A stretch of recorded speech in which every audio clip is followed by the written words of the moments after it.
Coba deh bayangin, ada orang yang hidup lebih dari 600 tahun lalu, tapi CV-nya, wow, bisa bikin kita yang hidup sekarang minder. Penasaran kan siapa dia? Yuk kita kupas satu persatu. Oke, yang pertama, dan ini yang paling mendasar dari hidupnya, beliau itu seorang imam. Jadi, ya seorang abdi iman yang super taat mendedikasikan hidupnya buat gereja. Tapi tunggu dulu, ini baru permulaan. Nah, jangan dikira imannya itu buta ya. Nggak sama sekali.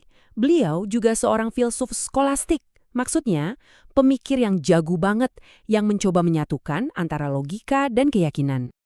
Dan disinilah ceritanya jadi makin gokil, apalagi untuk zaman itu.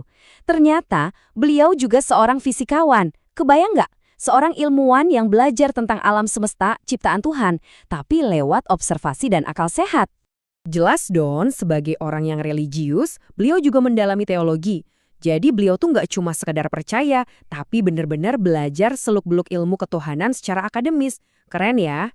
Dan setelah semua itu, setelah gelar-gelar tadi, puncaknya, ratusan tahun setelah beliau wafat, beliau dianugerahi gelar tertinggi, Santo, sosok yang kesuciannya diakui secara resmi oleh Gereja Katolik. Imam, filsuf, fisikawan, teolog, dan santo. Lengkap banget kan? Jadi pertanyaannya sekarang, siapa sih orang di balik semua gelar yang kelihatannya saling bertolak belakang ini? Yuk kita cari tahu bareng-bareng. Oke, untuk bisa kenal lebih dalam, kita harus mundur jauh banget nih, ke abad ke-14 di Polandia. Kita mulai dari fakta-fakta dasarnya dulu ya, tentang sarjana dari Krakau ini. Nah, ini dia rangkuman hidupnya. Nama aslinya Jan Zekent, lahir di Polandia tahun 1390. Beliau ini menghabiskan sebagian besar hidupnya di pusat intelektual Eropa waktu itu, yaitu Akademi Krakow. Minat utamanya sih studi Alkitab. Tapi yang bikin kaget, lihat deh usianya. Wafat di usia 83 tahun. Itu pencapaian yang luar biasa banget loh di zaman itu, di mana angka harapan hidup tuh jauh lebih pendek. Tadi kan kita sempat sebut ya, filsuf skolastik. Emang apa sih itu? Gampangnya gini, ini tuh sebuah cara berpikir di abad pertengahan yang gak menganggap iman dan akal itu musuhan. Justru sebaliknya, mereka mencoba menggabungkan teologi Kristen dengan logika dari filsuf-filsuf klasik kayak Aristoteles.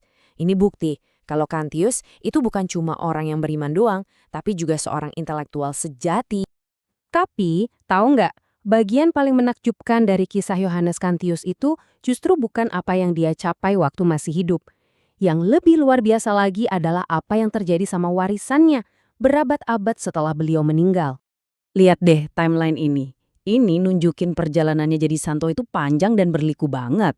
Beliau wafat tahun 1473. Tapi baru dibeatifikasi, itu langkah pertamanya, tahun 1676. Butuh waktu lama banget kan? Dan buat dikanonisasi penuh jadi santo, nunggu satu abad lagi, sampai tahun 1767. Total prosesnya hampir 3 abad. Iya, bener banget. 294 tahun. Coba bayangin deh, jeda waktu yang super panjang ini justru jadi bukti betapa kuatnya pengaruh hidup beliau. Warisannya tuh nggak hilang ditelan zaman, malah terus diingat dan dihormati turun-temurun. Sampai akhirnya gereja kasih pengakuan tertinggi. Oke, dari situ kita jadi sampai ke pertanyaan utamanya nih. Setelah ratusan tahun berlalu, apa sih warisannya yang abadi? Kenapa ya beliau masih terus dikenang dan dihormati sampai sekarang? Warisannya itu nyata banget loh. Sampai hari ini, beliau itu jadi santo pelindung resmi untuk 2 negara sekaligus, Polandia dan Lituania.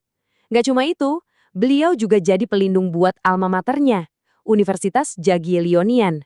Jadi jejaknya tuh benar-benar terukir dalam sejarah negara dan juga dunia akademis. Dan dengan ini kita seolah-olah kembali ke awal pembahasan kita.